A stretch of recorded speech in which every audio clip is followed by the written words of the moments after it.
most of this generation quits the second they get talked to. You did this wrong, or they get yelled at. It's so easy to be great nowadays because everybody else most people are weak.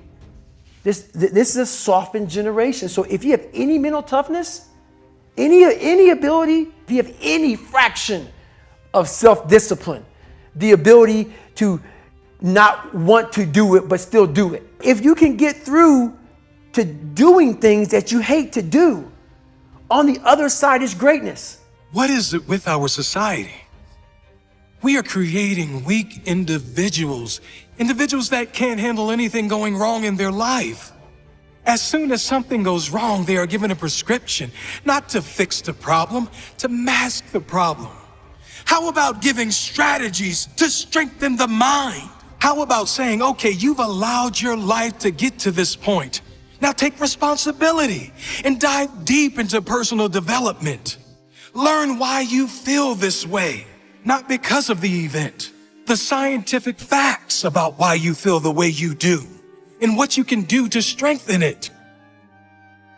The moment they are criticized, rather than take any of it on board, rather than prove any of those people wrong, they give up. They attempt to defend the criticism with useless talk, but never with definitive action. The moment they are challenged, they crumble. The moment things get hard, they declare defeat. It must not be for me. It was their fault. If they didn't do this or treat me like this or say this, then I would have made it. No, you're just soft. You're weak. Tell yourself the truth. Because until you do that, until you look in the mirror and acknowledge that you are the problem, you'll never be able to grow into the person that is capable of achieving all those things you want. You are the problem, the only problem. Your mindset is the problem. Your attitude is the problem. It is no one else's fault, it's yours. If you want the good news, you are also the solution. You and only you. If you have character, that statement will change your life. If you have no character, you'll remain an average complaining hater like most other people. You are your only problem, and you are the only solution. Sure, big things happen, tragic loss, things which no one would deserve. I'm not talking about those things. I'm talking about the people who are one job loss away from a breakdown. One relationship breakup away from depression. One argument ruins their entire week. Come on, people. This is not how to live. Even with the big stuff, if you have perspective, if you know who you are, if you really appreciate everything you do have and believe everything is as it should be, all of those big things can be handled much better. Knowing your loved one would want you to be happy and move on. Knowing that living in pain and holding on to resentment is letting that person who did you wrong win. But letting go and living your life, loving your life, that is you saying, I won. That is you saying, I will not allow you to own any piece of my mind and spirit. That is true courage and mental strength.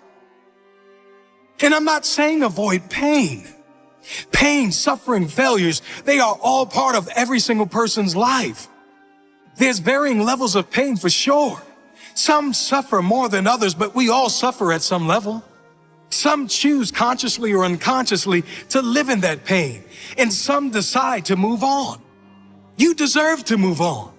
Mental strength comes from those struggles. It is formed from pain. It is increased when you refuse to give up at times when most others would. It grows when you keep going, when things seem impossible. It grows when you push one more time past what you thought was your limit. It grows with consistency. That is mental strength. Excuses are for weak individuals who have no heart. Take responsibility for where you are now and commit to do something, anything, whatever it takes to make sure your future is better. You do have the choice. You can make excuses and stay where you are, or you can take responsibility, take action, and get where you need to go, where you deserve to go. What do you choose? We tap dance around the truth by finding the right words so I don't hurt you because you have thin skin. No, tighten up, people. It's okay. Trust me, it's okay. You might be called nigger one day. It's okay. You might be called some Jewish word or some faggot or gay word. It's okay.